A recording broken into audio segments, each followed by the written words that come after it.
Welcome to Lake Cebu, South Cotabato! Ang Lake Cebu, South Cotabato ay isang perpektong lokasyon para sa pagsasaka ng kakao dahil sa ideal na klima, masaganang lupa at taas ng lugar.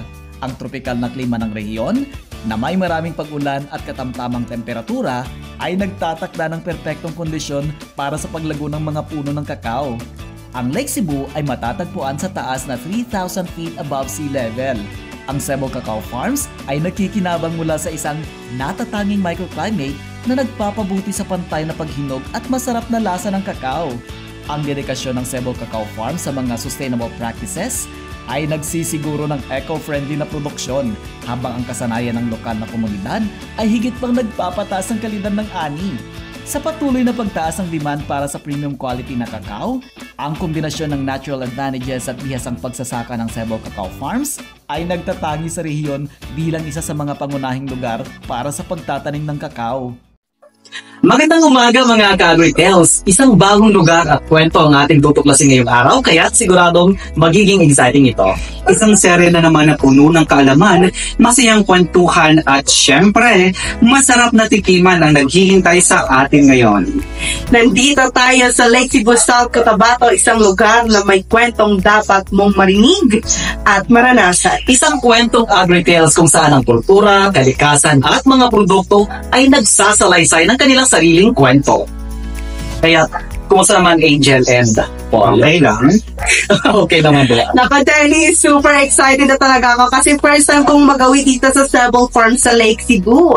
Maraming beses na din akong bumisita dito sa Lake Cebu pero ito yung unang pagkakataon ko dito sa Cebu Farms. At balita ko ha, masasarap na yung mga pagkain dito. Wow, Angel ha. Alas 7 ng umaga palang pagkain agad. Well, ako din ay nabangan ko talaga yung cacao ice cream ng Cebu Farms at feeling ko magbubusog tayo ngayong araw. Of course naman, Paul. Pero bago ang lahat, nais mo muna nating magbigay ng special shoutout sa ating professor sa agritourism. Hello po kay Sir Jennifer Mortera ng South Cotabato State College. Hello po Sir Ram. Maraming salamat po sa pagkakataon na ibinigay ninyo sa amin para mag-explore at matutunan ng iba't ibang small to medium agritourism sites dito sa South Cotabato. At talaga pong isang malaking karangalan. At shoutout din sa lahat ng estudyante ng South Cotabato State College, lalo na sa mga mag-aaral ng Bachelor of Science in Development Communication Program. Saludo po kami sa inyong passion at dedikasyon sa pag-promote ng agritourism sa ating probinsya.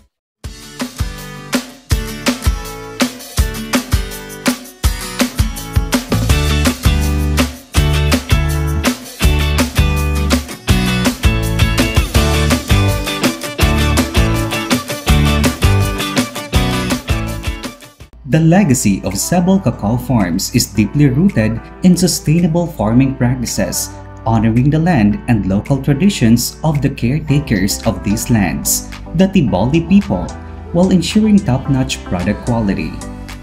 With a commitment to ethical sourcing and earth-friendly methods, the farm not only produces exceptional cacao but also supports the livelihoods of their staff, aptly named Team Cebu, who are all with Tiboli lineage and reside in neighboring communities. Team Cebu manager Manimbe Bansawan leads this group of hardworking and dedicated staff that is the heart and soul of Cebu Cacao Farms. Cebu Cacao Farms and Team Cebu presents Cebu Cafe, a farm-to-table casual dining space nestled in the serene and picturesque landscape overlooking Lake Cebu. We invite you to a culinary haven where nature's bounty meets exquisite flavors. Cebu stands as a testament to the beauty of farm-to-table dining, situated amidst the breathtaking scenery, a place where tranquility and gastronomy converge. Enjoy the organic harvest from their vegetable, fruit, and herb gardens while you embrace the rich agricultural heritage of the region, with an evolving menu that showcases the freshest produce from their farm as well as the partner local farms. The menu includes a wide array of specialty coffee, served hot or iced, using their very own Cebu blend coffee and Cebu chocolate. Cebul's Chef Jen has created a selection of tablia ice cream and seasonal flavors from avocado and durian grown at the farm. Cebu Cafe is the perfect merienda, desserts, coffee, and chocolate spot in Lake Cebu. Team Cebul, a dedication to progress and sustainability. Ngayong araw, matutuklasan natin kung paano nagsimula ang isang negosyo na may malaking epekto sa probinsya ng South Cotabato, partikular sa munisipalidad ng Lake Cebu. Isang negosyong hindi lamang tumutulong sa mga lokal na magsasaka ng Lake Cebu, kundi nagsusulong din ng mga lokal na produkto upang makilala hindi lamang sa ating probinsya, kundi pati na rin sa national and international markets. Isang negosyo na tumututok sa sustainable practices at tumutulong sa pagpapalago ng agrikultura at turismo sa rehiyon. Kaya't tiyak na makikita natin ang malawak na potensyal nito. Isa na namang kwento ng AgriTales na maaaring magbukas ng bagong pananaw sa inyo tungkol sa larangan ng agrikultura, turismo at negosyo. Dito, makikita natin kung paano magsanib puwersa ang mga sektor na ito upang lumikha ng mga makabuluhang pagbabago at oportunidad, hindi lamang sa mga lokal na komunidad, kundi sa buong bansa. Kaya't samahan nyo kami sa isang episode na puno ng kaalaman, inspirasyon at masayang kwentuhan. Isang kwentuhang agritourism na tiyak magbibigay ng bagong perspektibo sa inyong pananaw sa agrikultura, negosyo at kultura. Huwag palampasin, ito ay isang makulay at makabuluhang kwento na magbibigay buhay sa AgriTales. Ayo Lapos! Welcome to Cebul Farm, Lake Cebu, South Cotabato. Ako si Manimbi Bansawan, ang manager dari sa Cebul Cacao Farm. Ang Cebul is isa ka-taboli words nga nagapanghulugan sang everything is here. Dari sa Cebul Farm, nagaproduce kita sang mga premium cacao product, pareho sang tableya, chocolate, cacao powder, kag cacao ice cream. Duhan sa mga cacao product, naga-offer man kita sang mga high quality coffee beans, peanut butter, kag natural wild honey.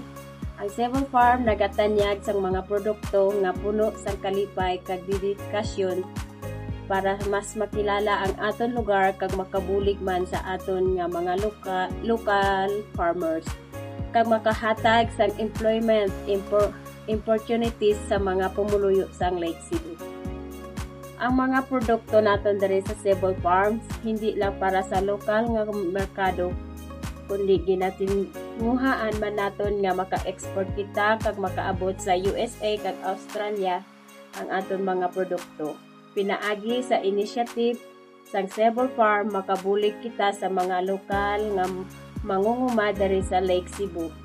Sa aton obserbasyon, masamis nga magkatapos magkaon sang prutas ang kakao, ginahaboy gid lang ang mga cacao beans tungod kay kulang kita sa ihibalo parte sa mga produkto nga pwede gali naton mahimo gamit ang cacao beans.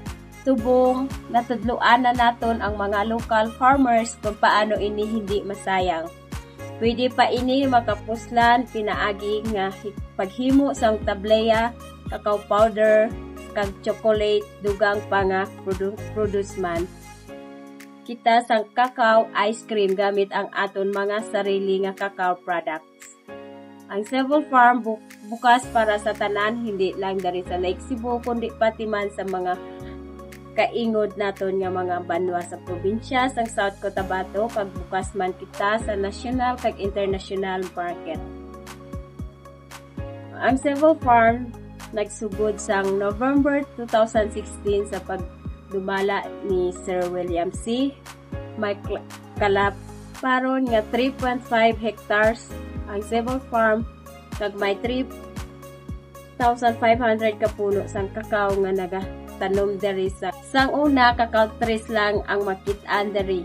Pero sa tuig 2020 nagsugod ang construction sang iban pa mga pasilidad pareho sang room, accommodation, function hall, kag restaurant agod mas madamo pa nga bisita. Ang mga accommodate labi na ang mga nagahalin sa mga layo nga lugar. Sang 2023 gin-take over ang pagdumala sang Cebul Farm sang bata ni Sir William nga si Sir Joannis subong ginapadayon na nila Sir Johannes Paulo Sikag ang iya asawa na si Ma'am Clarina de la Cruz ang pagdumala sa Cebol Farm. So yun na nga guys, syempre kakain muna tayo kasi nga mahirap naman maglibot nung walang laman yung tiyan. At syempre pa yung inihanda ng Cebol Farm dito sa amin ngayon, no? Ilan lamang ito sa mga pagkain na ino-offer ng Cebol Farm sa kanilang mga bisita. So meron tayo dito Sotanghon, Isado.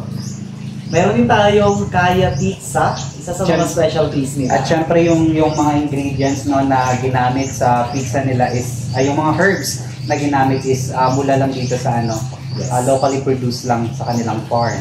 So actually, yung food na in-order natin is a light snacks and / breakfast. Kasi nga, hindi tayo nag-breakfast from Surala. Sinadya talaga namin na hindi muna kumain para at least makapag-order tayo dito ng food. So bago tayo mag-ikot, kakain muna tayo, and while kumakain, magkukwentuhan tayo. Ayan. So, saluhan niyo kami guys. Of course, sa isang agritourism site, hindi dapat nawawala yung food and accommodation kasi yun naman yung mag-a-attract sa mga guests natin. Actually, isa yun sa mga importanteng aspect ng mga business, no? Yung mga agri-business natin, na dapat yung isang establishment or merong makakapag-provide ng mga pagkain kasi yun naman talaga yung isa sa mga rason kung bakit babalik-balikan ka ng mga customers. Yes, that's right, Paul. And yung mga pagkain kasi na hinahanda dito, what makes it unique is that, sinabi nga ni Paul kanina, locally grown or locally produced ng Cebol Farm. So, napaka-healthy, very organic. Yung mga cherry tomatoes na makikita ninyo mamaya doon sa pupuntahan natin. So, ito na nga, kakainin natin, di ba? Kaya in fairness, masarap siya. Maaga-maaga pa kasi, yung chef nila, hindi pa dumadating. Pero, we're thankful na kahit wala pa yung chef, na-accommodate naman yung order natin. So, meron tayong available na sotanghon. Yes, at alam niyo ba kung sino yung na-accommodate sa amin dito? Yung nagluto ng pagkain, walang iba kundi yung manager mismo ng Cebol Farm. So, thank you so much po, Ma'am Bing. Yes. So, si Ma'am Bing talaga napaka-hands-on. Kumbaga, hindi mo po problemahin kung wala pang staff kasi nagagawa naman nila ng paraan. And that's actually very important sa mga agritourism site kasi napakahalaga talaga yung pagkain. So sabi nga ni Angel kanina, hindi tayo pwedeng mag-ikot lang na walang laman yung tiyan natin kasi mahirap na. baka mahimatay. Yeah, pero diba? ito okay ng Bing ha. All-in-one siya. Oo nga. Ang galing na, bigyan ng information at saka Napaka-hands-on. nakakapagluto. And ngayon pa lang sinasabi ko na Cebol Farm is actually one of the best places to visit here in Lake Cebu. Napaka-promising actually. Yes. I've been here for couple of times na. Pero first time ko dito sa Cebol Farm since hindi siya sa akin. Kumbaga bago yung Cebol Farm para sa akin. No? And then the moment na in-introduce mo actually yung Cebol Farm, it was my first time na narinig yung pangalan na Cebol Farm. So I was curious, no, kung ano yung itsura ng farm na ito. So, and to my surprise, na ganito pala siya kaganda. Super worth it. Yeah. So ayun guys, tapusin muna namin yung kain namin. Because we'll be back for more information mamaya. Papakita talaga namin yung kabuuan ng Cebol Farm. And kung ano yung mga dapat nating abangan na mga activities dito sa Cebol Farms, and of course, attraction din. Attraction-wise, napakaganda talaga. Makikita natin yung mamaya in a few minutes.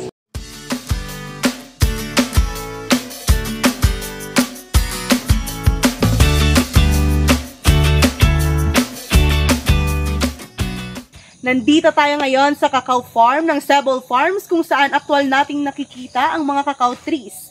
Merong 5 variety na nakatanim dito sa Cebol Farms gaya ng K1, UF18, P7, BR25 at W10. Konting kaalaman, alam nyo ba na ang cacao powder ay sagana sa flavonoids, mga natural na chemical na napatunayan ng tumutulong sa pagpapababa ng presyon ng dugo, nagpapabuti ng daloy ng dugo sa ating utak at puso, at pagtulong sa pag-iwas ng pamumuo ng dugo or blood clots.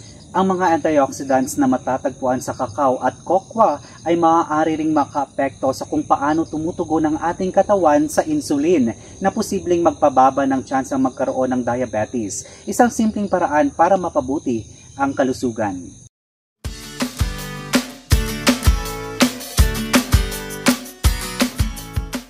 Alright, so nandito tayo ngayon sa cacao farm ng Cebol Farm at kasama pa rin natin si Ma'am Bing, ang manager po ng Cebol Farm. Ayan, so nandito tayo ngayon para po ma-identify natin yung mga cacao fruit na ready for harvest. So sabi nga ni Ma'am Bing kanina, ang pinaka-ideal ng cacao na for harvest is nasa 75% to 100% yung kanyang ripeness.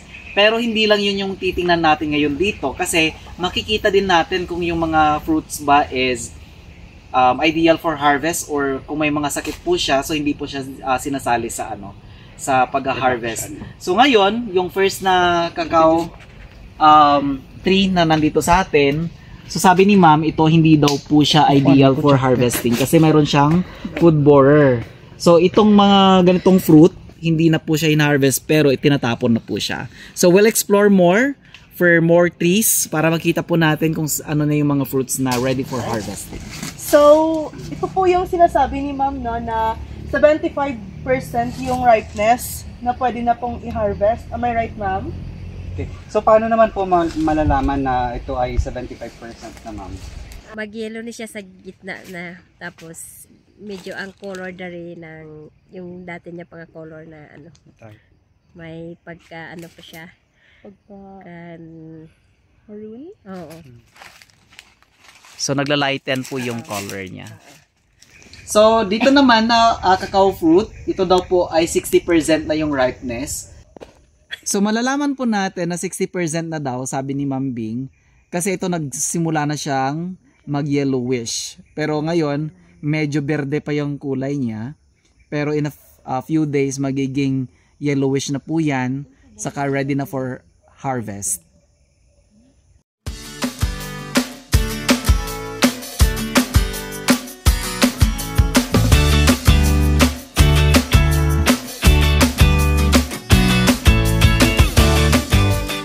Alright, so kung mapapansin po natin, napakaraming iba't ibang klase ng cacao na nandito sa cacao farms. So Ma'am Bing, meron po bang iba't ibang variety ng cacao yung nandito po sa inyong farm?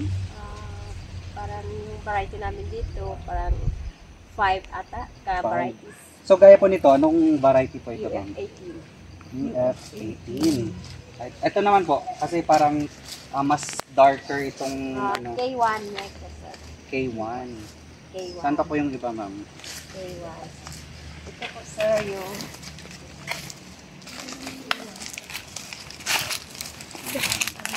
P7. P7. Okay. So, kulay green talaga siya. Green talaga yung kulay niya, ma'am? Oo. Ito, sir, dati attractant. Nagahimo kami sa fruit fly attractant para yung sapat dali siya magsulod. Sa mga langaw po? Mula sis, ma'am. Sa ng fruit fly. Okay. Dali siya magsulod, mag-attract siya. Tapos butangan mo siya sang atong daw chemical siya. Ibutang mo din sa buti, tapos magsulod lang. Ari, sir, amo ning BR25. BR25.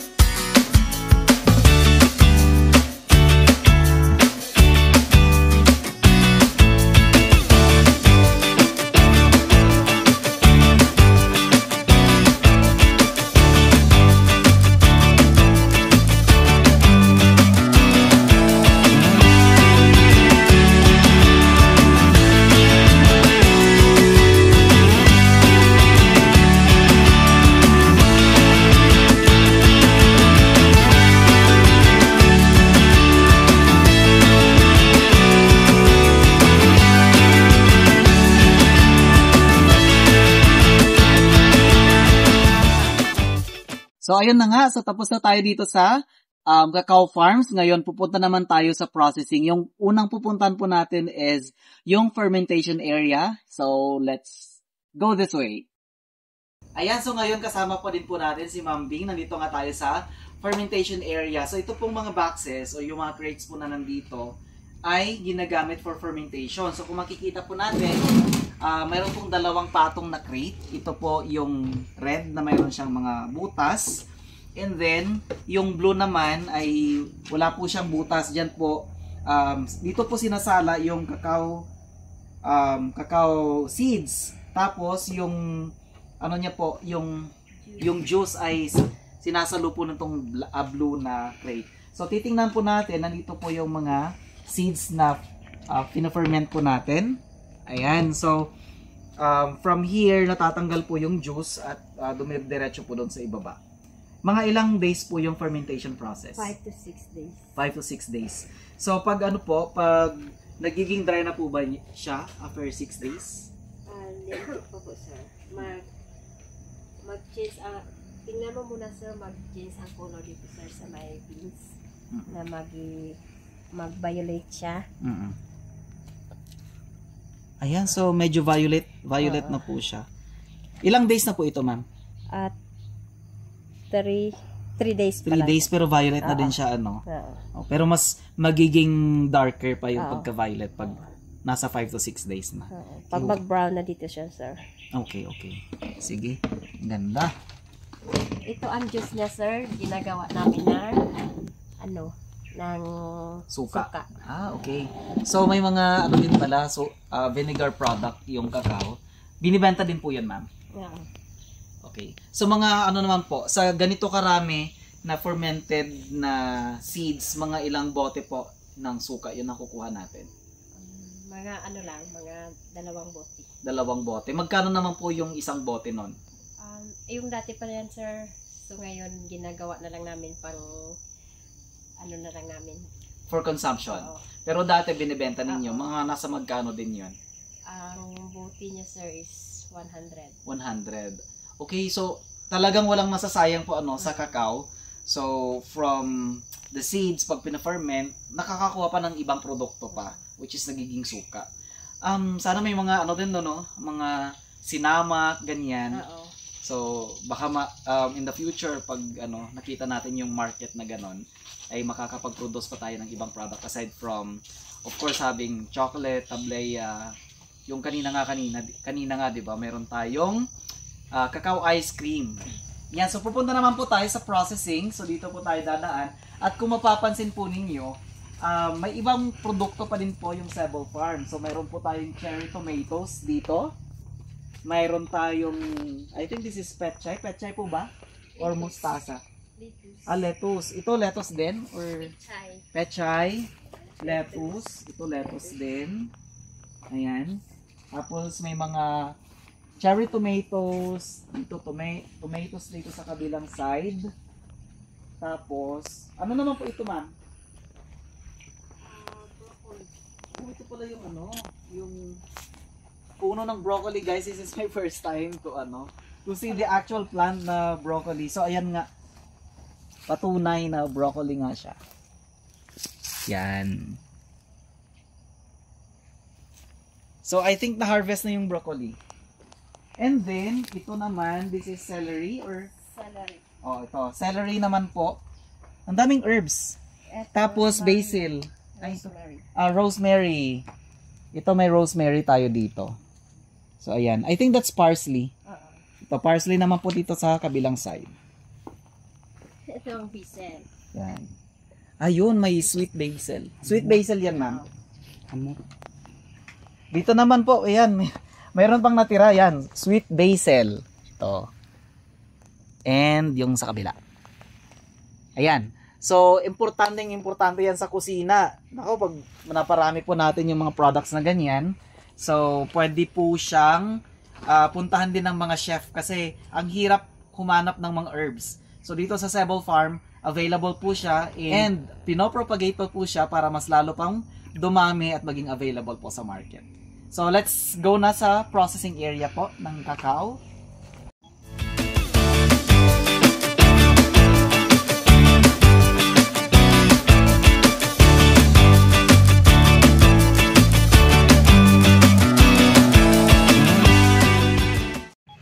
naman, nandito po tayo sa processing area. So, meron po tayong mga cacao beans dito. Yan. So, from fermentation na po ito, ma'am, no?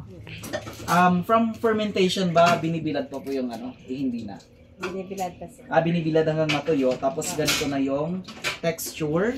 So, tingnan po natin. Try nating biyakin. Matigas na siya. Ayan. So, this is ready for roasting. Niro-roast po siya ng buo. Ganyan. So, itong mga cacao beans po, pinapasok po siya sa machine na ito for roasting. Kuryente po ang yung nagpapagana nito. Tapos yung apoy niya gasol. Okay. So, dito po, dito po siya pumapasok. Saan naman po siya lumalabas? Dito din? Dito din. Okay. Dito siya pumapasok. Tapos dito siya lumalabas. So, paglabas niya, Roast na siya. roasted. Powdered ba? Or Hindi.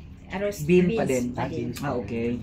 So, hindi natin makita kung ano yung pinakaloob talaga. But this is the machine, guys.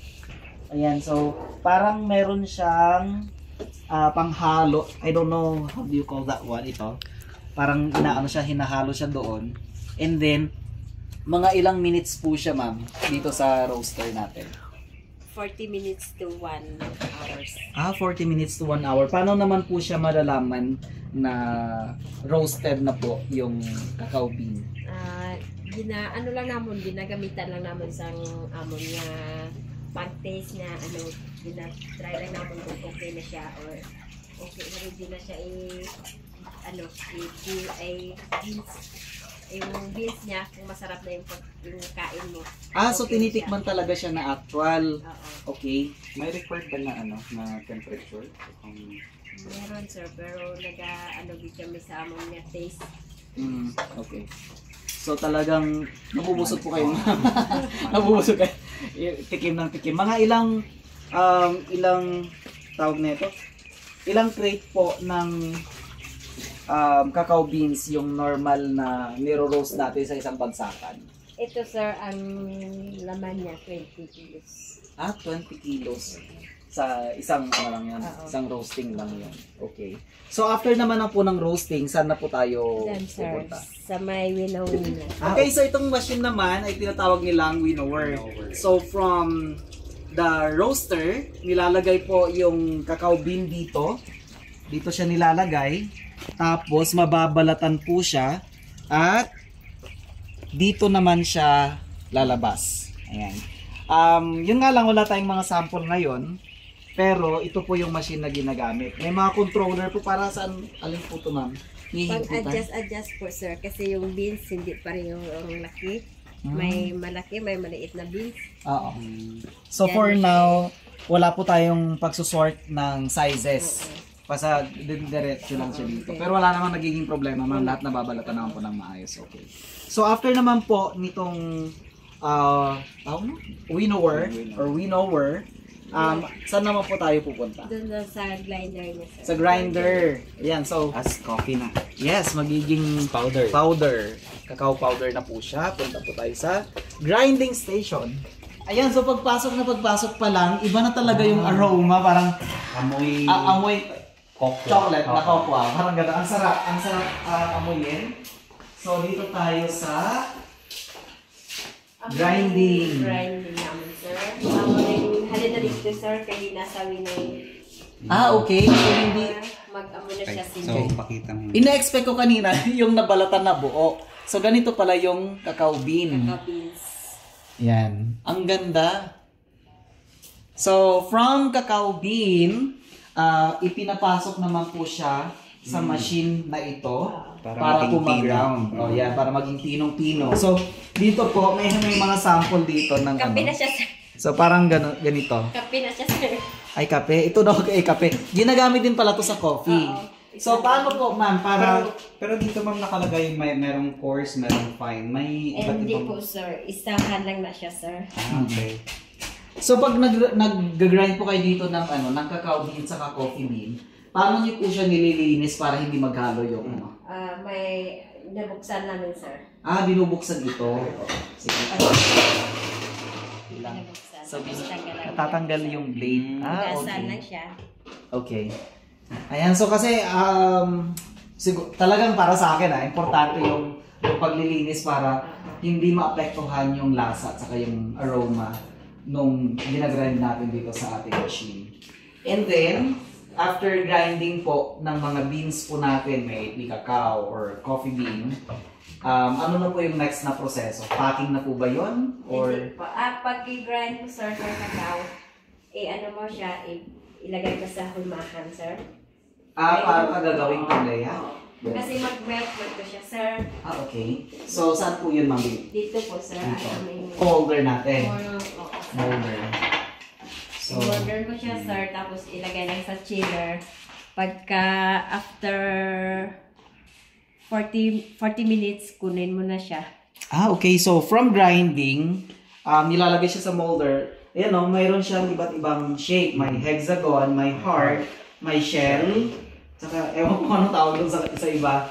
Tapos nilalagay siya sa chiller dito. Sa chiller for 40 to 45 minutes po. Ayan. So, nilalagay siya dito. Ano po yung purpose nun, ma'am? Para tumigas? Para tumigas. So, ayan. Pero dun po sa grinding, mga ilang minuto po yung tinatagal niya? 3 times, ano siya, sir, na balik-balik. Tatlong po ulit. Okay. Para maging pino talaga, no? May mga containers po dito, ma'am. May mga sample po ba dito o wala? Na ano na siya, sir, pinasudla namin sa mga cacao beans. Okay. Pero ngayon kasi walang laman. Wala na, sir. Okay lang. Naubusan. Okay lang po. Ito po. Coffee, sir. Coffee. Okay. Ito ang ano namin, sir, cacao powder. Okay. Ina-stack siya na rin, sir. Tapos, after ready na siya, cacao powder. Kasi kung titingnan natin yung dito, parang chocolate na din eh. Ayan, so mula naman dito sa ating grinding station, papasok tayo ngayon sa packing area. So nandito po, medyo malawak yung room dito. So may mga tables po tayo, may freezer, may mga shelves dito. Tapos dito I think this is honey, yung inanon nila honey. Wala tayong mga samples ngayon, pero yun nga, dito nangyayari lahat. So, I think this is a mixer. Paggawa lang po ito ng chocolate, ma'am. Dito na po ginagawa yung chocolate. And then, nilalagay siya sa plastic na lalagyanan. And then, ito naman po yung sealer. So, vacuum seal po ito. Vacuum seal. Tapos, yung mga produce na, inilalagay po siya dito. Ayan, kagaya po ng... Ito, this is a coffee bean product. So, ang ginagawa from the machine, dito po ilalagay. Yan. So, bina-vacuum seal. Pero ito po, hindi po masyadong na-vacuum seal So, bina-vacuum seal at nilalagay po yung mga products dito. And I think may powder dito. I think this is a coffee powder din. So, wala tayong chocolate powder ngayon. Ito. Chocolate na yun, sir. Chocolate na to. 60%. Cacao. Okay. So, ayan. Okay lang po ba tanungin, ma'am, kung ano yung nilagay dito na sweetener? Honey ba? Sugar? Or milk? Depende sa'yo, sir, kung dagdagan mo ng honey. Hindi, pero baka ito yung raw. Yung raw. Pure na siya, sir. So, tikman po natin. Tigas kagating ko na. Ang sarap. Ang sarap, guys. This is a bittersweet na chocolate. Ito, tikman nyo din. Tikman mo din, Angel. Ayan. Masarap siya. So yung shape niya cute na. Kasi yung sumolder kanina, di ba? Yeah. Iba ba yung shape? Ito naman, rose. Cute niya Tapos, pang gift for children ko. Tapos Winnie the Pooh. Parang, feeling ko ikaw to. Mas cute ako. Ayan, so aside from chocolate po, mayroon din po silang mga peanut butter. Ayan, so peanut butter at iba't ibang product pa. Yan, dito naman po na shelves, dito naman po dinidisplay yung mga product. Ready na po ito for pick up para i-display doon sa ating restaurant. And kung may mga suppliers po na kukuha, dito na din po natin kinukuha sa area na to. So, unfortunately, coffee bean lang po yung mga nandito ngayon. Pero ma'am, yung mga coffee po natin, meron din po tayong farm or kinukuha sa local farmers? Ginakuha sa local farmers and then may source na sila pero kunti lang. Okay. So, nandito din po yan sa 3.5 hectares o sa separate? Sa ano siya sir, sa kabilang ano nila, Farm. farm. Mga ilang hectares po yun? Ang kape niya sir is mga ano lang, mga 100 na puno lang. 100. So, speaking of 100 na puno ng kape, may idea po kayo kung ilang cacao trees yung nandito sa 3.5 hectares sa farm? 3,500. Wow, ang dami din. Parang per hectare, 1,000. Ay, tama ba? Per hectare, 1,000. Oo, yun. Kasi 3.5, so that's times 1,000. Okay, so punta po tayo ulit doon sa resto. Titikim naman po tayo ng kape. So ito na nga yung pinaka-aabangan natin mga kaibigan. Nandito na po sa ating harapan ngayon yung cacao ice cream. So titikman namin tatlo. Yun actually, napakalamig ng lima ngayon, no? So, Pero hindi natin ito palalampasin. Kailangan kasi natin. ice cream to eh. Oo nga. So, yung ice cream to. Ito na made of cacao. Right? Ang sarap. Para siyang chocolate ice cream na may mga chocolate granules. Pero yung pagka-chocolate granule niya kasi, halata mong hindi siya yung typical na chocolate na nakikita natin sa market. Hindi ko makukumpara sa yung mga chocolate na flavored na ice cream. Kasi iba yung ano natin. Parang, pero talaga siyang distinct na flavor. Yes, and I think ito lang talaga siya ng mga sa farm. Yan, so, upusin natin to. Just na ako actually. Kumusta ka naman niya? Parang masyadong in-enjoy. Wala si Ma'am Ping. So, Ma'am, thank you po for... Manager pa talaga yung nag-serve. Nakakaya naman. But thank you po. Musin mo yung ice cream mo kasi magkakape tayo. Ayan. Yawa-yawa po. Pamunta sa sobrang lamig, okay? So para sa idea ng nakakarami, itong ganitong serving po ng ice cream ninyo, mga nasa magkano po ito? Sir, yan, partner na namin pa po. May interest kami ng PCD and then may kami. So sa halagang 50 pesos guys, na entrance fee, meron ka ng cacao ice cream. O diba sulit? Parang complimentary na ano. Oo.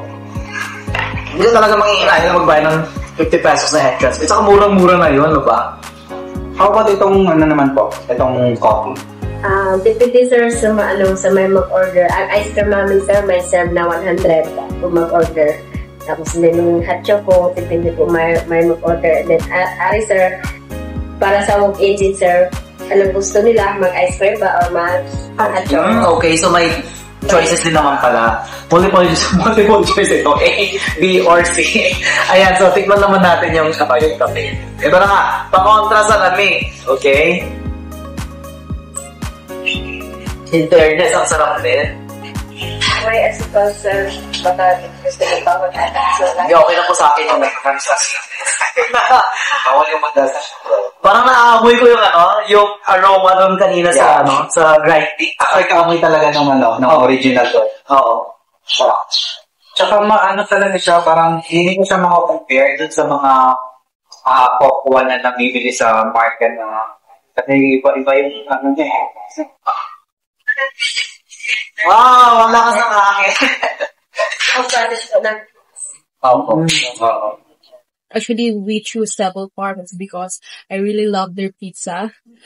So, very fresh yung kanilang mga ingredients. It's very from farm. Yes, from the word Several Farm. So, it's from farm. It's very fresh yung ingredients na ginagamit nila. So, yung taste niya is very masarap. Of course, it's very delicious. It's very, Organic. yes, very organic. Nakaka-satisfied talaga siya. Bakit pa namin pinili mag-dine-in dito? Kasi masarap yung hangin at nakaka-relax po. Malayo pa sa mga pollution. Yes. It's very refreshing and very calming yung ambience ng Several Farm.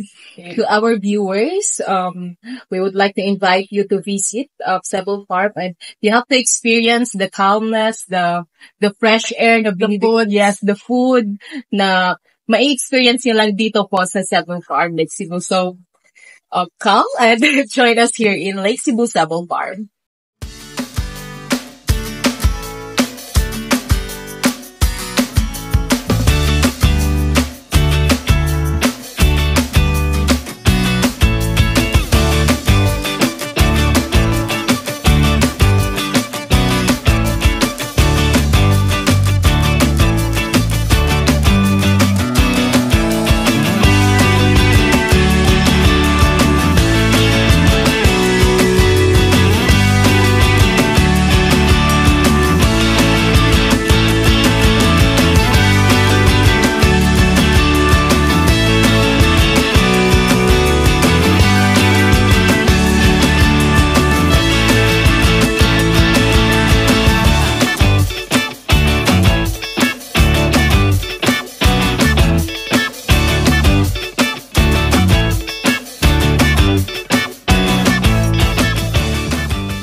At yan po ang kabuuan ng ating tour dito sa Cebu Farms, Lake Cebu, South Cotabato. Sobrang dami nating natutunan tungkol sa kanilang mga makulay na agrikultura at kultura. So guys, ano yung pinakamahalagang takeaway ninyo dito sa Cebu Farms sa one-day tour natin?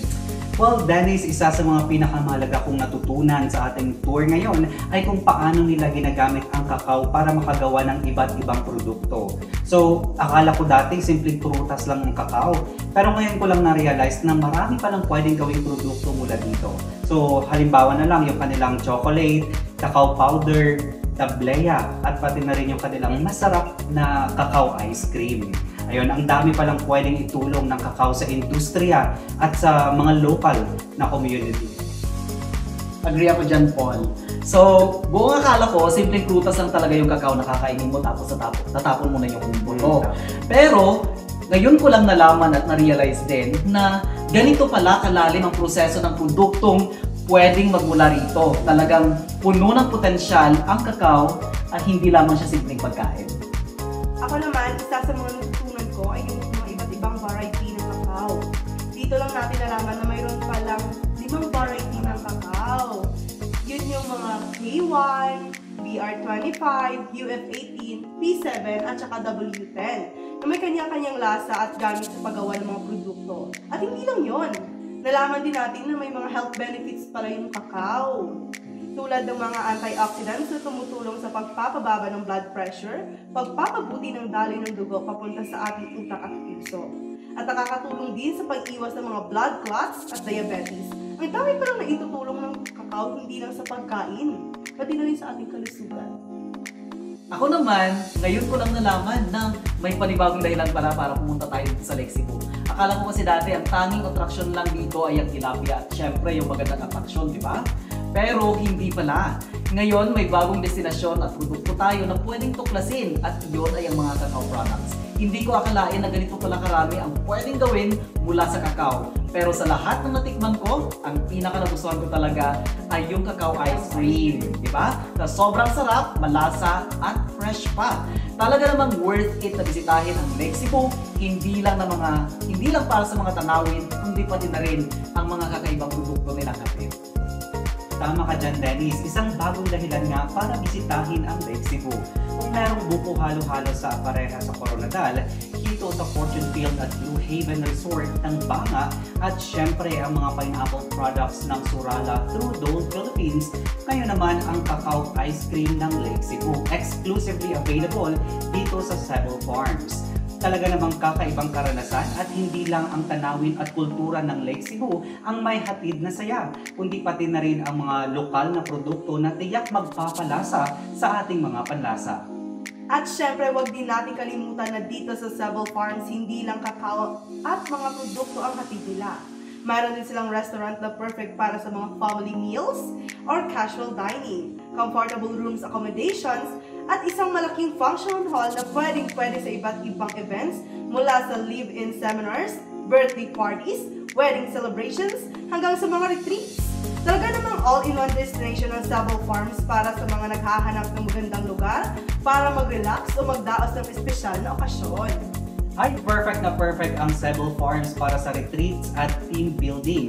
Napakatahimik ng lugar, kaya talagang ideal para magpahinga at mag-recharge. Sariwa din ang hangin at yung klima sobrang lamig at refreshing. Talaga namang makakatulong ito para makapag-focus, mag-relax at mag-bonding kasama ang team.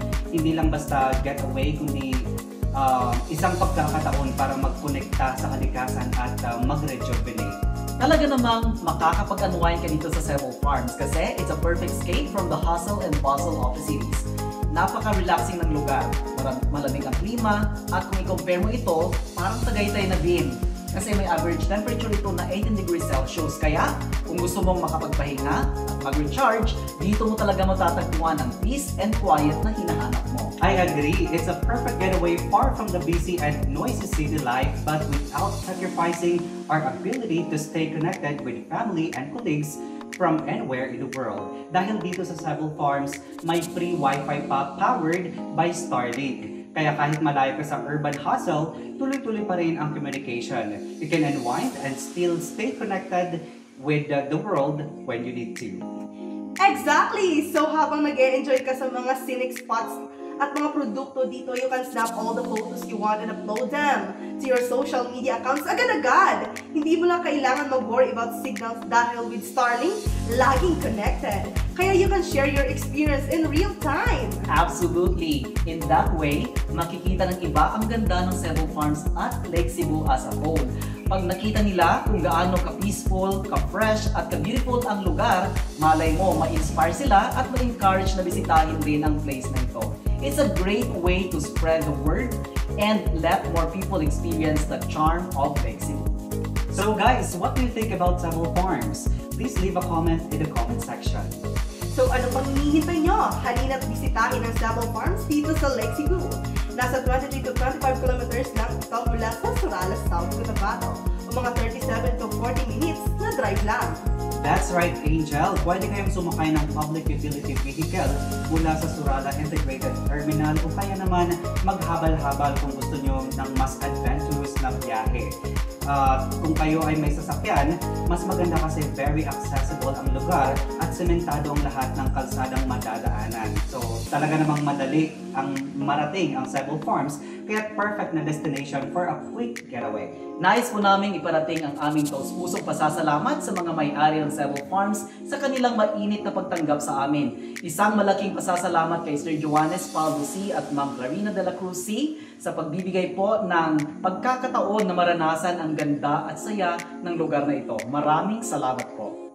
Maraming salamat din po kay Sir Jomel, isa sa mga staff ng Cebu Farms na tumulong at nag-assist sa amin throughout the showroom tour. Salamat po sa inyong mahusay na serbisyo. At syempre, nais din po namin pasalamatan ang manager ng Cebu Farms na si Ma'am Malimbi Bansawan. So Ma'am Bing, maraming salamat po sa inyong suporta at sa pagbibiging gabay namin sa buong tour. Talaga pong na-appreciate namin ang inyong warm hospitality. Thank you once again. My name is Dennis Pranilla. My name is Angel Belarmina. And I'm John Paul Francisco. Maraming salamat po sa pagtangkilik at pagsama sa amin sa AgriTales, where the beauty of nature and richness of the culture blossom one harvest at a time. Hanggang sa muli at sana magpatuloy ang ating paglalakbay sa pagdiskubre ng kwento at yaman ng ating kalikasan at kultura. Bye!